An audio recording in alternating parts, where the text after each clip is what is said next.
నమస్తే, welcome to పొలిటెన్పీడియా భక్తి భాస్కర ఛానల్కి స్వాగతం.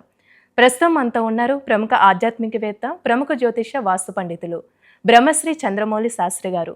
మరి గురుగారితో మాట్లాడి మనకున్న సందేహాల్ని నివృత్తి చేసుకుందాం. నమస్కారం గురుగారు. ఓం శ్రీమాత్రే నమః. గురుగారు, 2026 శ్రీ పరాభావన సంవత్సరంలో మకర రాశి వారికి సంబంధించండి. అంటే నక్షత్రాల పరంగా అనుకోవచ్చు, నామక్షరాల పరంగా అనుకోవచ్చు, ఎలా ఉంటుంది? ఓం నమో నారాయణాయ నమః. అమ్మ, ఈ యొక్క మకర రాశి వారికి పరాభవనామ సంవత్సరంలో ముఖ్యంగా ఈ రాశిలో ఉన్నటువంటి నక్షత్ర సముదాయము ఉత్తరాషాఢ నక్షత్రము 2, 3, 4 పాదాల వారు, అట్లాగే శ్రవణ నక్షత్రము 1, 2, 3, 4 పాదాల వారు, ధనిష్ఠా నక్షత్రము 1, 2 పాదాలు. ఈ నక్షత్రాలు కలిగిన వాళ్ళంతా కూడా మకర రాశిలో కిందకు వస్తారు. మరి నక్షత్రాలు, రాశులు ఇవి తెలియనటువంటి వారు మరి వారి యొక్క నామాక్షరం అని ఉంటుంది. వారి యొక్క పేరు మొత్తంలో మొదటి అక్షరం ఏదైతే దాన్ని కూడా వారు అన్వయించుకోవచ్చు. ఆ నామాల్లో చూసినట్లయితే కనుక భో, జా, జీ, జూ, జే, జో, ఖో, గా, ఘీ ఈ యొక్క అక్షర సముదాయము ఎవరిదైతే మొదటి పేరులో ఉంటుందో వాళ్ళందరూ కూడా మకర రాశి కింద వస్తారు. కాబట్టి మకర రాశికి సంబంధించినటువంటి మంచి చెడులు లేకపోతే వాటికి సంబంధించిన పరిహారాలన్నీ కూడా ఈ రాశులు అట్లాగే నక్షత్రాలు దీనికి సంబంధించినటువంటి నామాక్షరాలు వాళ్ళు చక్కగా యూజ్ చేసుకోవచ్చు. గురుగారు, ఇప్పుడు మకర రాశి వారికి సంబంధించండి ఆదాయం, వ్యయం, రాజపూజ, అవమానం ఏ విధంగా ఉంటుంది? మా మకర రాశి వారికి ముఖ్యంగా ఆదాయము 2, వ్యయము 8.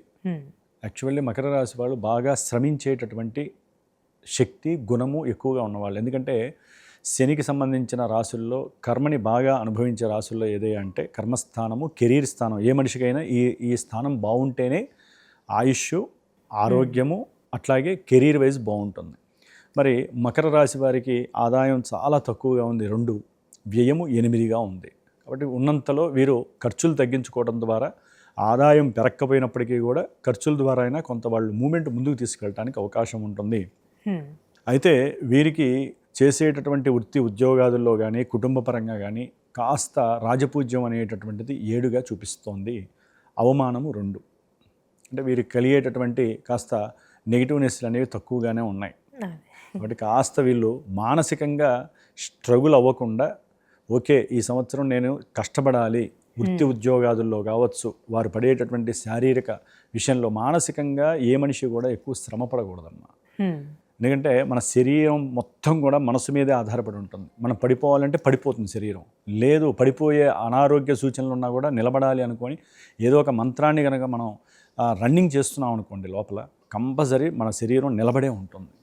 అంతటి గొప్ప లక్షణం ఈ మకర రాశి వారికి ఎక్కువగా ఉంటుంది. అయితే గురుగారు, ఇప్పుడు విద్యార్థులకంటే ఏ విధంగా ఉండొచ్చు అంటారు? విదేశానం ఉందంటారా? కొంతమంది నిరుద్యోగులు ఉంటారు, వాళ్ళకి ఎలా ఉంటుందండి? మకర రాశి వారికి విద్యపరంగా కనుక ఆలోచించినట్లయితే శని భగవానుడి యొక్క అనుగ్రహము వీరికి చాలా ఈ సంవత్సరం అంతా స్పష్టంగా ఉంది. అంటే వీరు గనక మనసులో దృఢ సంకల్పాన్ని, నిశ్చయాన్ని గనక గట్టిగా పెట్టుకొని ఉన్నంత వరకు వారి కాలేజీల్లో కానీ స్కూల్స్లో కానీ టీచర్స్తో మంచి అనుసంధానంగా ఉంటూ వారి యొక్క వాక్ పటిమని గనక జాగ్రత్తగా ఉపయోగిస్తే ఒక టాప్ లెవెల్లో ఉంటారు. దానికి తోడు మకర రాశి వారికి జూన్ నుంచి కూడా నవంబర్ 1 వరకు కూడా చాలా అత్యద్భుతమైనటువంటి సమయంగా భావించాలి. విద్యపరంగా కావచ్చు, ఆర్థికంగా కావచ్చు, లేకపోతే సహాయ సహకారాలు వీరు ఎవరికన్నా అందజేయాలన్నా, లేకపోతే అది వరకు ఎవరికైనా వీళ్ళు డబ్బులు ఇచ్చి అవతల వాళ్ళు ఇవ్వని పరిస్థితుల్లో చాలా ఇబ్బందులు పడి చివరికి కోర్టుని ఆశ్రయించటము, మా డబ్బులు మాకు రావట్లేదు అని చెప్పి పోలీస్ స్టేషన్లకు వెళ్ళేటువంటి పరిస్థితుల నుంచి బయటకు వచ్చేసి అవతల వాళ్ళు కాస్త వీరికి ఇవ్వవలసినటువంటి సొమ్ముని తిరిగి ఇచ్చేటటువంటి పరిస్థితులు కూడా ఆ జూన్ నుంచి నవంబర్ మధ్యలో కనిపిస్తున్నాయి. అట్లాగే ఉన్నతమైనటువంటి విద్యల పరంగా మీరు అడిగినట్లుగా విదేశాలకు వెళ్ళే అవకాశం కూడా ఆ సమయంలో వీసాలు కావచ్చు, పాస్పోర్ట్లకు అప్లై చేయటం కావచ్చు, ఇలాంటి ఆలోచనలు ఎక్కువగా చేస్తూ ఉంటారు. దానికి తగ్గట్టుగా కూడా శని బలము, గురు బలము పరిపూర్ణంగా ఉన్నటువంటి సమయమే ఆ సమయం. కాబట్టి చక్కగా విద్యార్థులు అనుకున్న విధంగా దృఢ నిశ్చయంతో కనుక తమ యొక్క సాయశక్తుల వారు కృషిని కనుక చేస్తే కనుక వారి యొక్క మనోసంకల్పం ఎంత గట్టిగా ఉంటే అంత విద్యలో రాణిస్తారు. లేదా కేతువు యొక్క స్థితి 8వ స్థానంలో డిసెంబర్ వరకు ఉంటుందమ్మా. ఇది మకర రాశి వారికి. తండ్రి యొక్క ఆరోగ్యరీత్యా చాలా ఇబ్బందులు ఎదురవుతాయి. అయితే కొంతమందికి ఆశాభంగాలు కలగచ్చు, అనుకున్నది జరక్క ఆశ నిర్వీర్యమైపోయే పరిస్థితి కేతువు కలగజేస్తూ ఉంటాడు. అట్లాగే ఉన్నతమైనటువంటి విద్యలకి ప్రయాణాల పరంగా బయలుదేరి కూడా ఆటంకం కలిగి ఆగిపోయే పరిస్థితులు కూడా ఈ కేతువు వలన కలుగుతూ ఉంటుంది డిసెంబర్ 5 వరకు కూడా. అందుకని వీరు ఏ పని చేసినా మకర రాశి వారు విద్యాపరంగా కావచ్చు, లేకపోతే క్రీడారంగంలో ఉన్నటువంటి వారు కావచ్చు, తండ్రికి అనారోగ్యంగా ఉన్నటువంటి వారు ఎవరైనా సరే, లేకపోతే లలిత కళల్లో ఇంట్రెస్ట్ ఉన్నవాళ్ళు కానివ్వండి, లేకపోతే ముఖ్యంగా ప్రభుత్వ ఉద్యోగాదుల్లో ఉన్నటువంటి వాళ్ళకి అన్ని సమస్యలుగానే కనిపిస్తూ ఉంటాయి. వారు కానివ్వండి, రాజకీయ రంగంలో ఒక మంచి స్థాయిలో ఉన్నటువంటి వాళ్ళకి అట్టడుగు వెళ్ళేటటువంటి పరిస్థితులు కూడా ఈ కేతువు కలిగించే పరిస్థితి ఉంటుంది. అంటే లేనిపోని వాళ్ళ మీద అభాండాలు, వాళ్ళకి అవమానాలు ఎదురవుతూ ఉంటాయి. రాజకీయ నాయకులు కావచ్చు, ఇందాక మనం అనుకున్న వృత్తి ఉద్యోగాలు చేసే వాళ్ళందరికీ కూడా. కాబట్టి కేతువు యొక్క దోష పరిహారార్థమై కేతువుకి సంబంధించిన జపము తర్పణము చేసుకొని హోమం చేసుకుంటూ కేతువుకి అధిష్టాన దేవత అయినటువంటి గణపతి, ఉద్యోగస్తులు లేకపోతే విద్యపరంగా అయితే కనుక లక్ష్మీ గణపతి, విద్యా గణపతి హోమం ఉంటుందమ్మా. వల్లభ గణపతి అని ఉంటుంది. ఎందుకంటే గురుబలం అనేది జూన్ వరకు వీళ్ళకి లేదమ్మా. అంటే ఏదైనా పోటీ పరీక్షల్లో వీళ్ళు సంకల్పించి గవర్నమెంట్ కావచ్చు, లేకపోతే ప్రైవేట్ కంపెనీల పరంగా కావచ్చు, రాయాలి అనుకుంటారు ఎగ్జామ్స్. వాటిల్లో కూడా ఆటంకాలు ఎదురే అవకాశం ఉంటుంది. గురుబలము లేక కేతువు వలన కూడా వీరికి వ్రాత పరీక్షలు రాయలేరు. వారేం చేయాలంటే వ్రాత గణపతి హోమాన్ని ఆచరించటం. అంటే గణపతిని ఎంత ఆరాధిస్తే అంత శుభం కలుగుతుంది వీళ్ళకి. ఆటంకాలన్నీ కూడా అలా నిట్టేస్తాడు ఆయన తొండంతో స్వామివారు. కాబట్టి స్త్రీలైతే గనక సౌభాగ్య యోగం డిసెంబర్ వరకు వారికి భర్తపరంగా కావచ్చు, లేకపోతే ఇబ్బందులు పడుతున్నా వారు గణపతిని చక్కగా వారి చేతులతో తయారు చేసి ఎంత ఇస్తే అంత గరిక పెట్టి పూజ చేయడం ద్వారా ఆయుర్భంగాలు పోతాయి, అట్లాగే సౌభాగ్య దోషాలు తొలగిపోతాయి. చక్కగా సౌభాగ్య యోగం కలిగి ఆరోగ్యంతో వర్ధిల్లేటటువంటి పరిస్థితి గణపతి ఇస్తాడు కేతు దోషాలను నివృత్తి చేసి.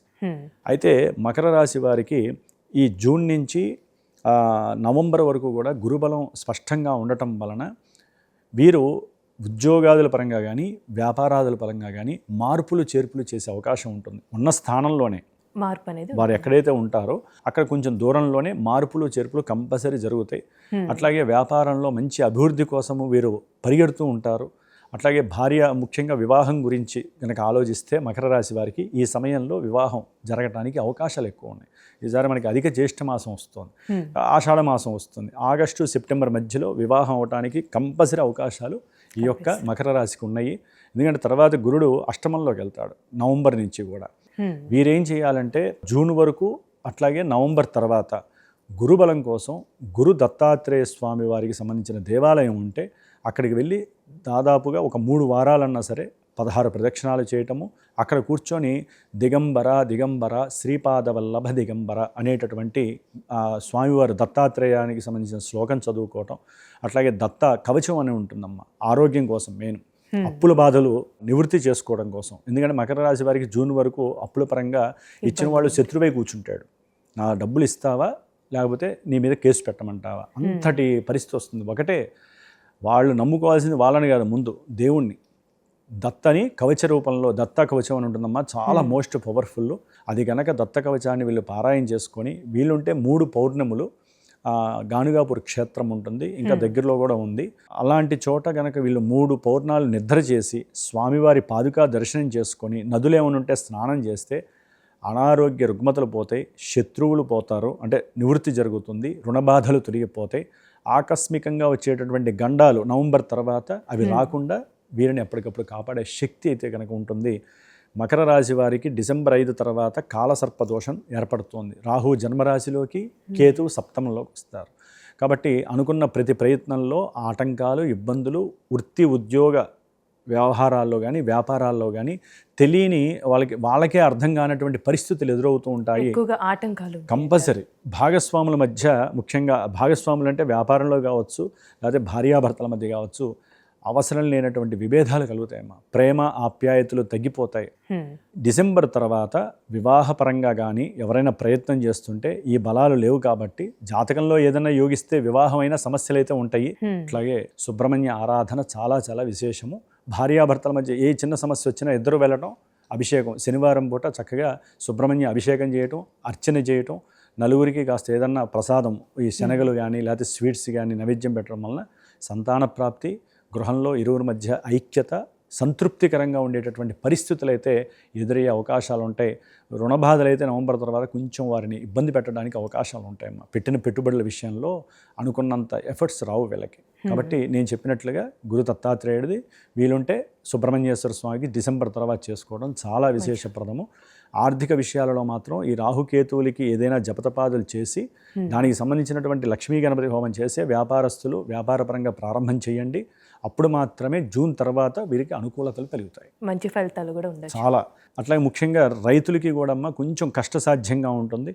ఏదైనా పెట్టుబడులు పెట్టేటప్పుడు కాస్త ఆలోచించుకొని వాళ్ళ యొక్క కులదైవాన్ని నమస్కారం చేసుకొని వాళ్ళ పండగలు ఏవో ఉంటాయి ఆ పండగలా చేసుకొని ఓ 10 మందికి అన్నదానం పెట్టిన తర్వాత వారు పంటలు వేసినట్లయితే కనుక ఆ అన్నదాన మహిమ వీరికి అన్నపూర్ణాదేవి చక్కగా భూమి యొక్క అనుగ్రహం కూడా వీళ్ళకి కలుగుతుంది. మంచి పంటలు లేకపోయినా రావడానికి అవకాశం కలుగుతుంది వీరు చేసే దానం వలన, అన్నదానం వలన.